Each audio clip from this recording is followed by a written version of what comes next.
आज हम लोग ओम्स लॉ पे बात करेंगे। ये लॉ एक कंडक्टर के दो टर्मिनल्स के बीच का पोटेंशियल डिफरेंस और उसके थ्रू पास होने वाला करंट को इंटर रिलेट करता है। लेट्स से ये एक कंडक्टर है, इसका ये दो टर्मिनल्स, तो इन दो टर्मिनल्स को पोटेंशियल डिफरेंस में लाने के लिए हम क्या करेंगे, हम इसमें एक सेल जोड़ देंगे।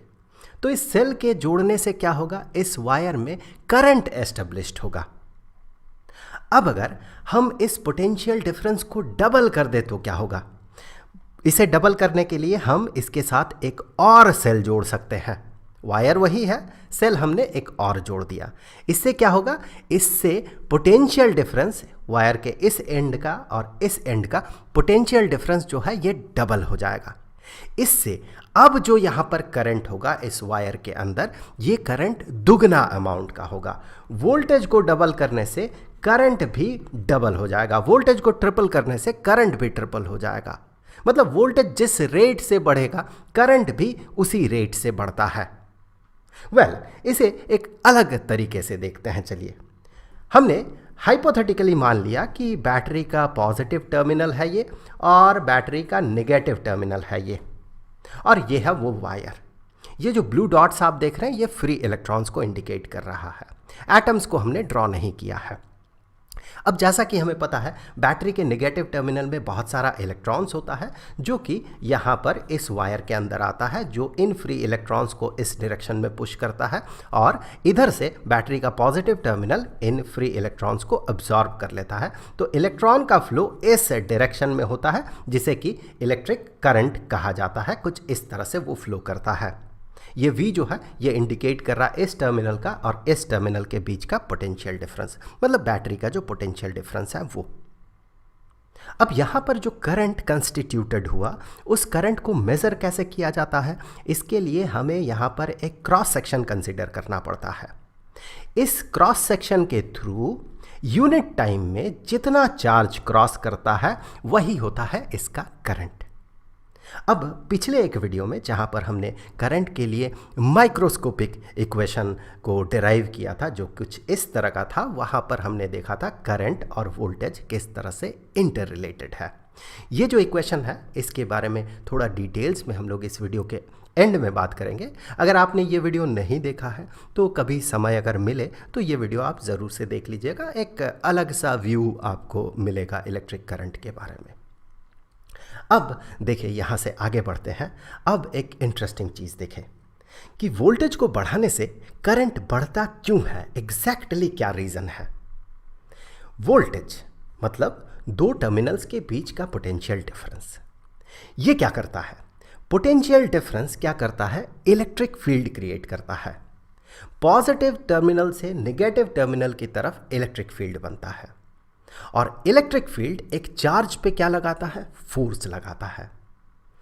चूंकि ये जो इलेक्ट्रॉन है ये नेगेटिवली चार्ज्ड है और हमें पता है कि नेगेटिव चार्ज पे फोर्स इलेक्ट्रिक फील्ड के अपोजिट डायरेक्शन में लगता है, तो इन इलेक्ट्रॉन्स पे फोर्स अपोजिट डायरेक्शन में लगेगा, from negative terminal to positive terminal. देखिए, इससे पहले हमने electric field, electric potential difference के बारे में अलग अलग वीडियोस में बात किया है। उन वीडियोस का लिंक आपको डिस्क्रिप्शन बॉक्स में मिल जाएगा। डिटेल्स में जानना है तो उन वीडियोस को आप ज़रूर से देख लें, क्योंकि उन सब कॉन्सेप्ट के बिना इलेक्ट्रिक करंट को भली भांति समझना बहुत मुश्किल बात है। अब देखिए, इलेक्ट्रॉन पे इलेक्ट्रिक फील्ड के कारण लग रहा है फोर्स। अब हमें पता है एक ऑब्जेक्ट पे या एक पार्टिकल पे अगर फोर्स अप्लाई किया जाए तो उसमें होता है एक्सेलरेशन। तो इस फोर्स के कारण इन सभी इलेक्ट्रॉन्स पे इस डायरेक्शन में, फोर्स के डायरेक्शन में एक एक्सेलरेशन क्रिएट होगा। अब ये एक्सेलरेशन जो है इसी के कारण इन इलेक्ट्रॉन्स में एक एवरेज वेलोसिटी क्रिएट होगा, एक वेलोसिटी क्रिएट होगा जिसके एवरेज वैल्यू को हम इसका ड्रिफ्ट वेलोसिटी कहते हैं। अब अगर ये इलेक्ट्रिक फील्ड बढ़े, क्यों बढ़ेगा, अगर हम पोटेंशियल डिफरेंस को बढ़ा दें तो फिर क्या होगा, इलेक्ट्रिक फील्ड बढ़ेगा। सो पोटेंशियल डिफरेंस जिस रेट से बढ़ेगा, दो टर्मिनल्स के बीच का पोटेंशियल डिफरेंस जिस रेट से बढ़ेगा, ठीक उसी रेट से इस कंडक्टर के अंदर इलेक्ट्रिक फील्ड बढ़ेगा। इलेक्ट्रिक फील्ड जिस रेट से बढ़ेगा, फोर्स भी उसी रेट से बढ़ेगा।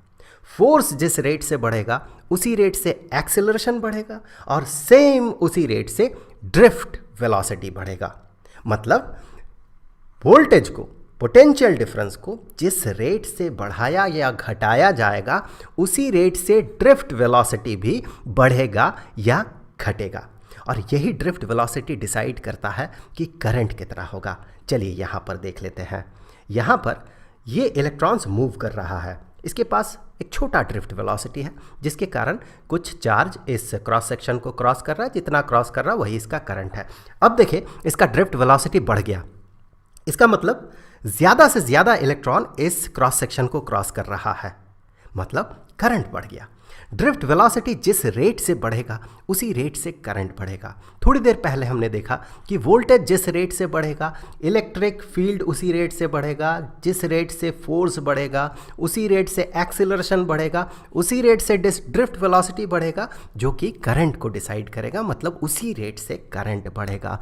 वोल्टेज को डबल कर दे तो करंट डबल हो जाएगा, इधर इलेक्ट्रॉनिक करंट इधर कन्वेंशनल करंट, तो करंट डबल हो जाएगा। वोल्टेज को ट्रिपल कर दे तो करंट ट्रिपल हो जाएगा। इसीलिए कहा जाता है कि V is proportional to I। In words हम इसे ऐसे कहते हैं, ये ओम्स लॉ है। वैसे अभी तक हमने क्या देखा, हमने यही देखा कि वोल्टेज से करंट क्रिएट हो रहा है। इसे अपोजिट तरीके से भी समझा जाता है कि एक कंडक्टर से जो करंट पास कर रहा है उस पे प्रोपोर्शनल होता है उसके दो टर्मिनल्स के बीच का पोटेंशियल डिफरेंस। बात बराबर है, V I का प्रोपोर्शनल हो या I V के प्रोपोर्शनल हो, स्टेटमेंट सेम है, मतलब उसका एक ही निकल कर आता है। V I के प्रोपोर्शनल होने का मतलब कि I अगर डबल हो जाए तो V भी डबल हो जाएगा। वैसे अभी तक हमने क्या देखा कि V डबल होने से I डबल हो रहा है, V ट्रिपल होने से I ट्रिपल हो रहा है। इसी को घुमा के आप ऐसे भी कह सकते हैं।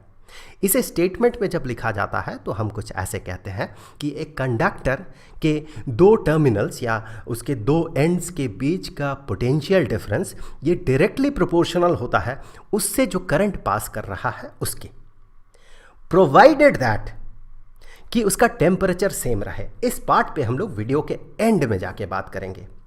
तो हमने यही देखा कि V is proportional to I और इसका क्रेडिट जाता है, इस लॉ का क्रेडिट जाता है एक जर्मन फिजिसिस्ट और मैथमेटिशियन जॉर्ज सिमन ओम को। अब देखिए V I के प्रोपोर्शनल है, अगर इस प्रोपोर्शनलिटी साइन को हटा के हम इक्वालिटी साइन लाते हैं तो हमें यहाँ पर एक कांस्टेंट ऑफ प्रोपोर्शनलिटी को इंट्रोड्यूस करना होगा।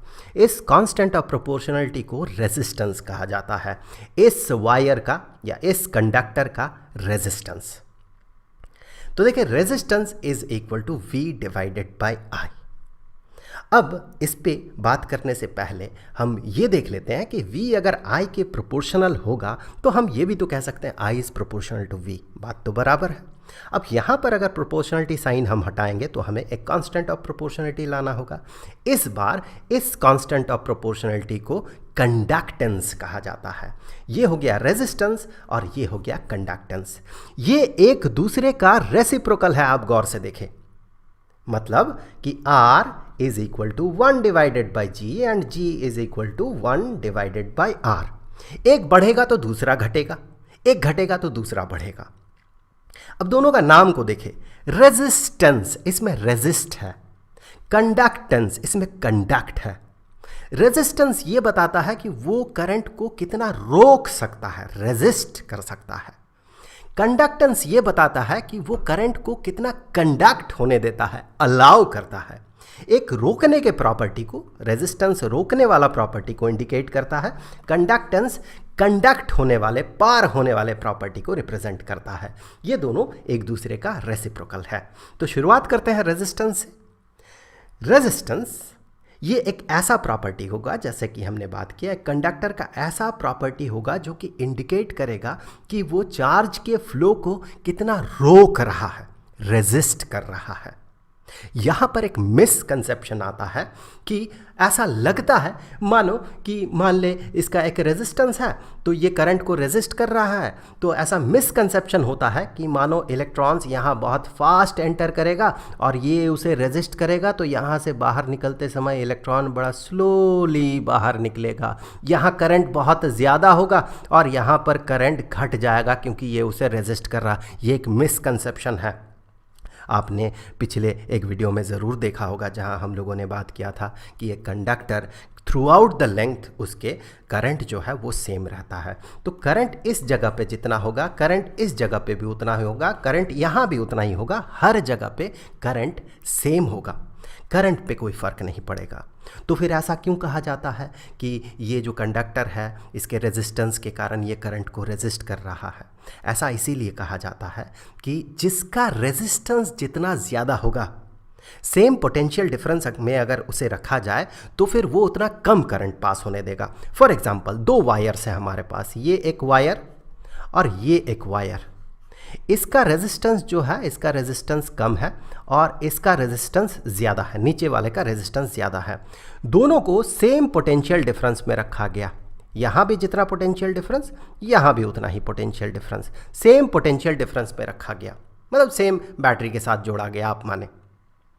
अब यहाँ पर चूंकि इसका रेजिस्टेंस कम है तो फिर यहाँ पर करंट का फ्लो ज़्यादा होगा।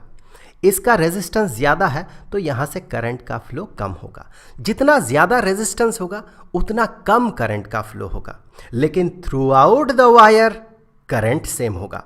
मान ले कि यहाँ पर 2 एम्पियर का करंट है तो through out the wire 2 ampere का करंट होगा। यहाँ पर 1 एम्पियर का करंट है तो through out the wire 1 ampere का करंट होगा। रेजिस्टेंस डिसाइड करेगा कि करंट कितना बनेगा। इसीलिए चूंकि रेजिस्टेंस जितना ज़्यादा होता है करंट उतना कम हो जाता है, इसीलिए कहा जाता है रेजिस्टेंस एक ऐसा प्रॉपर्टी है कंडक्टर का जो कि ये बताता है कि वो चार्ज के फ्लो को कितना रेजिस्ट कर रहा है। ये जो रेजिस्टेंस है इसका एसआई यूनिट को ओम कहा जाता है। जॉर्ज ओम के नाम से ही इसके यूनिट को ओम नाम दिया गया और इसे ग्रीक लेटर ओमेगा से रिप्रेजेंट किया जाता है।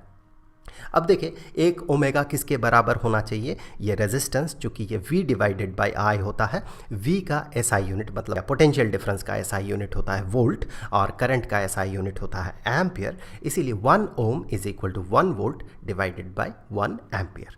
यहाँ से आप ओम को डिफाइन भी कर सकते हैं कि अगर किसी कंडक्टर के अक्रॉस 2 एंड्स में पोटेंशियल डिफरेंस 1 वोल्ट का हो और उससे 1 एम्पियर का करंट पास करे तो हम कहेंगे उसका रेजिस्टेंस 1 ओम का होगा। अगर एक कंडक्टर के अक्रॉस 1 वोल्ट का पोटेंशियल डिफरेंस हो और उससे 1 एम्पियर का करंट पास करे तो उसका रेजिस्टेंस जो होगा उसे हम कहेंगे वो 1 ओम का है। अब यहाँ से आगे बढ़ते हैं और कंडक्टेंस पे बात करते हैं। कंडक्टेंस जो है, चूँकि रेजिस्टेंस का अपोजिट प्रॉपर्टी ये रखता है, तो हम ये कह सकते हैं कंडक्टेंस एक कंडक्टर का एक ऐसा प्रॉपर्टी है जो कि हमें इंडिकेट करता है कि वो चार्ज के फ्लो को कितना अलाउ करता है। एक ही कंडक्टर का प्रॉपर्टी रेजिस्टेंस और उसी का प्रॉपर्टी कंडक्टेंस, बस 2 अलग अलग चीज़ों को इंडिकेट कर रहा है, एक दूसरे के अपोजिट चीज़ों को इंडिकेट कर रहा है। एक बता रहा कि कितना वो रेजिस्ट कर सकता है, दूसरा बता रहा कितना वो कंडक्ट कर सकता है। एक कंडक्टर का रेजिस्टेंस जितना ज़्यादा होगा उसका कंडक्टेंस उतना कम होगा और उसका कंडक्टेंस जितना ज़्यादा होगा उसका रेजिस्टेंस उतना कम होगा। ये जो कंडक्टेंस है इसका यूनिट अगर देखें एसआई यूनिट, तो इसका पुराना यूनिट था MHO। ये ओम का ही उल्टा है, देखें MHO, OHM ओम उसी का उल्टा है। तो ये तो पुराना यूनिट है, पहले इसे यूज़ किया जाता था। आजकल इसे सीमेंस नाम से जाना जाता है और इसे रिप्रेजेंट किया जाता है कैपिटल लेटर S से या फिर ओमेगा के ऊपर एक -1 पावर में -1 लगा के।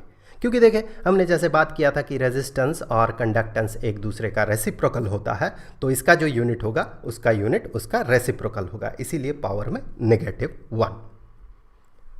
और 1 सीमेन किसके बराबर होना चाहिए? इसका यूनिट देखें, यहाँ पर सबसे पहले फॉर्मूला देखें, ये current divided by voltage. Current का जो एसआई यूनिट है वो एम्पियर है और वोल्टेज का एसआई यूनिट जो है ये वोल्ट है, इसीलिए 1 ampere divided by 1 volt is equal to 1 siemens. अब यहाँ से आगे जैसे कि हम बात कर रहे थे, ओम्स लॉ हमें ये बताता है कि V और I एक दूसरे का प्रोपोर्शनल होता है provided that its temperature remains the same. यहाँ पर हम वापस आते हैं उसी फार्मूला में, करंट का माइक्रोस्कोपिक फार्मूला में। यहाँ पर मैं कुछ चीज़ें आपको यहाँ पर बता दूँ, आप ज़रूर से समय मिले तो वो वीडियो देख लीजिएगा, लिंक आपको डिस्क्रिप्शन बॉक्स में मिल जाएगा। यहाँ पर E जो है ये एलिमेंट्री चार्ज है, इलेक्ट्रॉन का चार्ज। वैसे इलेक्ट्रॉन का जो चार्ज होता है उसमें नेगेटिव साइन रहता है, नेगेटिव ई चार्ज होता है इलेक्ट्रॉन में। टाउ है रिलैक्सेशन टाइम। रिलैक्सेशन टाइम क्या है? देखिए इलेक्ट्रॉन का जो मूवमेंट है ये तो एक्सेलरेटेड होता है, लेकिन थ्रू आउट द पाथ ये एक्सेलरेटेड नहीं होता है, इसका मोशन जर्की होता है। ये एक्सेलरेटेड होता है, रुक जाता है। रुक जाता है क्यों? क्योंकि एटम इसे अब्जॉर्ब कर लेता है, फिर उसे वो रिलीज़ करता है या दूसरे इलेक्ट्रॉन को वो रिलीज़ करता है। वो एक्सेलरेटेड होता है, फिर रुक जाता है, फिर एक्सेलरेटेड होता है, रुक जाता है। तो एक जगह से निकलने के बाद एक्सेलरेटेड होते हुए फिर एक जगह पे कैप्चर्ड होने तक बीच का जो समय है इसे रिलैक्सेशन टाइम कहा जाता है। जितने समय तक इलेक्ट्रॉन एक्सेलरेटेड रहा, ऑन एन एवरेज सारे इलेक्ट्रॉन तो बराबर समय के लिए एक्सेलरेटेड नहीं रहेगा, सब अलग अलग समय के लिए एक्सेलरेटेड रहेगा। कोई जल्दी कैप्चर्ड होगा, कोई देर से कैप्चर्ड होगा। ऑन एन एवरेज जितने समय के लिए सारे इलेक्ट्रॉन्स एक्सेलरेटेड हो रहा, उस समय को रिलैक्सेशन टाइम कहा जाता है। ये n जो है ये है number of free electrons in unit volume. a जो है ये इसका क्रॉस सेक्शनल एरिया है। यहाँ पर m जो है इलेक्ट्रॉन का मास है और L जो है इस कंडक्टर का लेंथ है। तो यहाँ से इस फॉर्मूला को आप ऐसे भी देख सकते हैं, V को इस तरफ ले आए और I को इस तरफ ले आए, तो आप इस फॉर्मूला को ऐसे भी देख सकते हैं। अब देखिए यहाँ पर अगर टेम्परेचर सेम रहे तो यहाँ पर ये एक फिक्स्ड क्वांटिटी या एक कांस्टेंट वैल्यू देता है। ये जो टर्म है ये कांस्टेंट वैल्यू देता है अगर टेम्परेचर फिक्स्ड रहे, सिर्फ और सिर्फ तभी। ये जो कांस्टेंट है इसी को हम रेजिस्टेंस कहते हैं। V is equal to RI। अब देखिए टेम्परेचर चेंज करने से क्या होता है? टेम्परेचर चेंज करने से यहाँ पर दो टर्म्स जो है ये वेरी करता है। एक तो है ये टाउ रिलैक्सेशन टाइम और ये दूसरा है ये n number of free electrons in unit volume. ये दोनों वेरी कर जाता है टेम्परेचर के वेरी करने के साथ साथ, उसे चेंज करने से ये भी चेंज करता है। क्यों चेंज होता है ये? देखिए जब इसे हीट एनर्जी दिया जाएगा, मतलब इसका टेम्परेचर को बढ़ाया जाएगा, तो वो जो एनर्जी है वो एटम का जो इलेक्ट्रॉन्स है उसे अब्जॉर्ब कर लेगा और उस एनर्जी के साथ वो एटम से बाहर निकल के फ्री हो जाएगा। तो एनर्जी देने से, टेम्परेचर बढ़ाने से नंबर ऑफ फ्री इलेक्ट्रॉन्स बढ़ जाता है और रिलैक्सेशन टाइम घट जाता है। क्यों घटता है? क्योंकि जितना आप इसे एनर्जी देंगे तो इस क्रिस्टल में जो यहाँ पर एटम्स है या इलेक्ट्रॉन डोनेट करने के बाद ये तो पॉजिटिव आयन में कन्वर्ट हो जाता है, आप जो भी समझे, ये जो है ये वाइब्रेट करता है। ज़्यादा एनर्जी रहेगा तो ज़्यादा तेज़ी से ये वाइब्रेट करेगा। तो जो इलेक्ट्रॉन्स यहाँ पर मूव कर रहा है उसका कैप्चर होने का प्रोबेबिलिटी बढ़ जाएगा, क्योंकि जितना ज़्यादा ये वाइब्रेट करेगा इलेक्ट्रॉन के पाथ में आने का प्रोबेबिलिटी उतना ज़्यादा बढ़ जाएगा, उतना जल्दी इलेक्ट्रॉन कैप्चर्ड हो जाएगा, तो रिलैक्सेशन टाइम घट जाएगा। तो दो फैक्टर्स यहाँ पर काम करता है।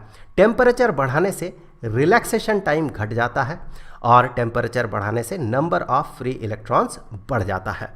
तो चूंकि ये फैक्टर्स टेम्परेचर चेंज होते साथ चेंज होता है, इसीलिए ये जो टर्म है ये टर्म कांस्टेंट नहीं रहता अगर टेम्परेचर को चेंज किया जाए तो।